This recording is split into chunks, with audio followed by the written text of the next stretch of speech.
Hi friends, ఈరోజు భారత రాజ్యాంగంలోని షెడ్యూల్స్ గురించి నేర్చుకుందాం. మొత్తం 12 షెడ్యూల్స్ ఉంటాయి.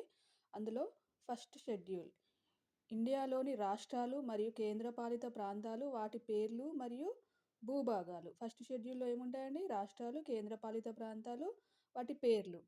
అలాగే సెకండ్ షెడ్యూల్ దేశంలో ఉన్నత పదవుల్లో ఉన్నవారి జీతభత్యాలు. రాష్ట్రపతి, ఉపరాష్ట్రపతి, స్పీకర్, హైకోర్టు, సుప్రీంకోర్టు న్యాయమూర్తులు, controller and general etcetera. Next third one, ఉన్నత పదవుల్లో ఉన్నవారి ప్రమాణ స్వీకారం. ఫస్ట్ ఏంటండి? మన ఇండియాలోని రాష్ట్రాలు, కేంద్రపాలిత ప్రాంతాలు మరియు భూభాగాలు. సెకండ్, వారి ఉన్నత పదవుల్లో ఉన్నవారి జీతభత్యాలు. థర్డ్, ఉన్నత పదవుల్లో ఉన్నవారి ప్రమాణ స్వీకారము.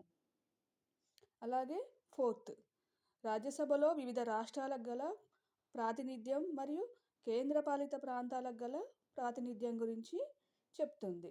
ఏది? Fourth schedule. Next fifth schedule.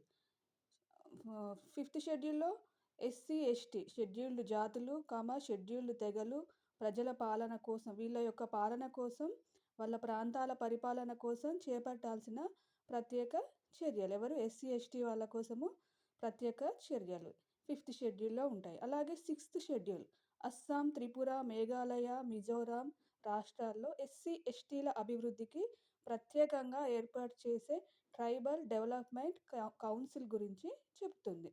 ఏంటిదండి? ఫోర్త్ షెడ్యూల్ ఏమో రాజ్యసభలో ఉన్న కేంద్రపాలిత ప్రాంతాల ప్రాతినిధ్యం, రాష్ట్రాల ప్రాతినిధ్యం గురించి చెప్తుంది. ఫిఫ్త్, ఎస్సీ, ఎస్టీలకు సంబంధించిన ప్రత్యేక చర్యలు. ఫిఫ్త్, ఎస్సీ, ఎస్టీలకు సంబంధించిన ప్రత్యేక చర్యలు. సిక్స్త్, అస్సాం, త్రిపుర, మేఘాలయ, మిజోరాంలో ఉన్న ఎస్సీ, ఎస్టీల అభివృద్ధికి సంబంధించిన ట్రైబల్ డెవలప్మెంట్ కౌన్సిల్ గురించి మనకు తెలియజేస్తుంది. Next seventh schedule.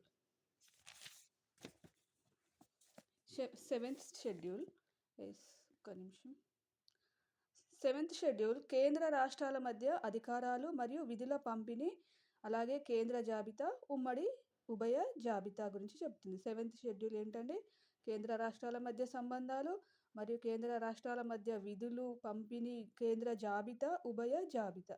Next eighth schedule రాజ్యాంగం గుర్తించిన 22 లాంగ్వేజెస్. నైన్త్ షెడ్యూల్ 1951లో తొలి రాజ్యాంగ సవరణ ద్వారా చేర్చబడింది. వివిధ రాష్ట్రాల భూ సంస్కరణ చట్టాలను న్యాయ సమీక్ష పరిధిలోనికి రాకుండా ఈ షెడ్యూల్ని చేర్చారు. నెక్స్ట్ 10th షెడ్యూల్ 1985లో 52వ రాజ్యాంగ సవరణ ద్వారా చేర్చబడింది. ఫిరాయింపులను నిరోధించడానికి నిబంధనలను ఇందులో చేర్చారు. నెక్స్ట్ 11th షెడ్యూల్ 1992లో 73వ రాజ్యాంగ సవరణ ద్వారా పంచాయతీరాజ్ నిబంధనలను ఇందులో చేర్చారు. లాస్ట్ 12th షెడ్యూల్ 1992లో 74వ రాజ్యాంగ సవరణ ద్వారా మున్సిపాలిటీల నిబంధనలను ఇందులో చేర్చారు. సెవెంత్ ఏంటండి? కేంద్ర రాష్ట్రాల మధ్య అధికారాలు పంపిణీ, లేకపోతే విధుల పంపిణీ. కేంద్రాలకు ఏం అధికారాలు, రాష్ట్రాలకు ఏం అధికారాలు, అలాగే కేంద్ర జాబితా, ఉభయ జాబితా. ఎయిత్ ఈజీ, 22 భాషలు మన రాజ్యాంగంలో గుర్తించిన. నైన్త్ది ఇది ఒక్కటి నాకు కొంచెం హార్డ్ ఉంటుందండి, మిగతా అన్నీ ఈజీగా గుర్తుపెట్టుకున్నాను. ఇదేంటి? నైన్త్ షెడ్యూల్లో భూ సంస్కరణ చట్టాలకు న్యాయ సమీక్షను పరిధిలోకి రాకుండా ఈ షెడ్యూల్ని చేర్చారు. 10th ఈజీ ఏంటంటే పార్టీ ఫిరాయింపులను నిరోధించుట. చాలామంది ఒక్కొక్క పార్టీ నుంచి జంప్ అవుతారు కదా, అది 10th అనగానే పార్టీ ఫిరాయింపులను నిరోధించడం. 11th పంచాయతీరాజ్. 11th అనగానే మనకు పంచాయతీరాజ్ గుర్తు రావాలి.